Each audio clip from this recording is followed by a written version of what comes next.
പ്രകാശേട്ടാ ഇതാ വെള്ളം.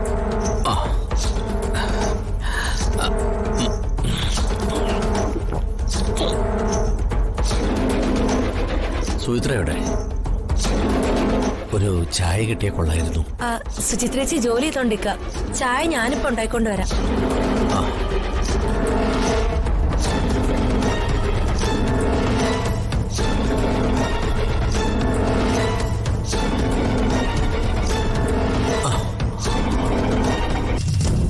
എന്തുപറ്റി പ്രകാശേട്ടാ?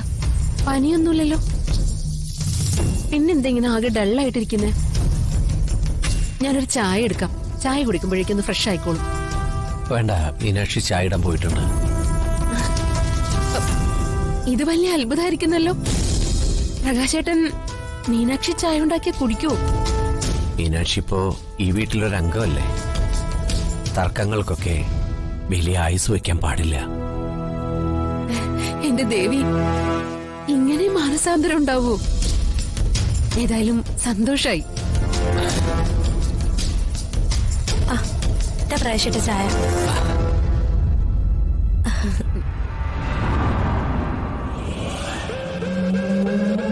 മീനാക്ഷി, ഞാൻ പഞ്ചസാര ഉപയോഗിക്കാറില്ല. അറിയാം.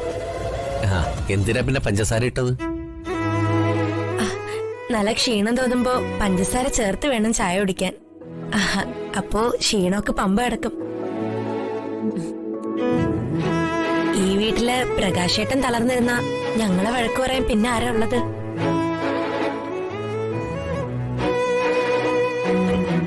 മീനാക്ഷിക്ക് നല്ല കൈപ്പുണ്യമുണ്ട്. നല്ല ചായ.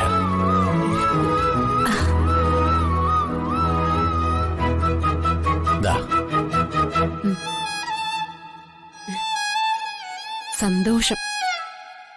ആ മീനാക്ഷിയോട് ഒരു നല്ല വാക്കെങ്കിലും പറഞ്ഞല്ലോ. അതുവിടെ ഇതുവരെ ഞാൻ വീട് പണി നടക്കുന്നിടത്തായിരുന്നു.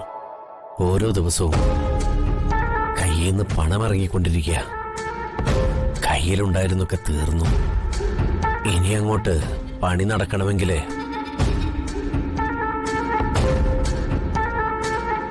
ഞാനിപ്പോ ആലോചിച്ചിട്ട് നിന്റെ കയ്യിലിരിക്കുന്ന സ്വർണം പണയം വെക്കാൻ മാർഗമുള്ളൂ.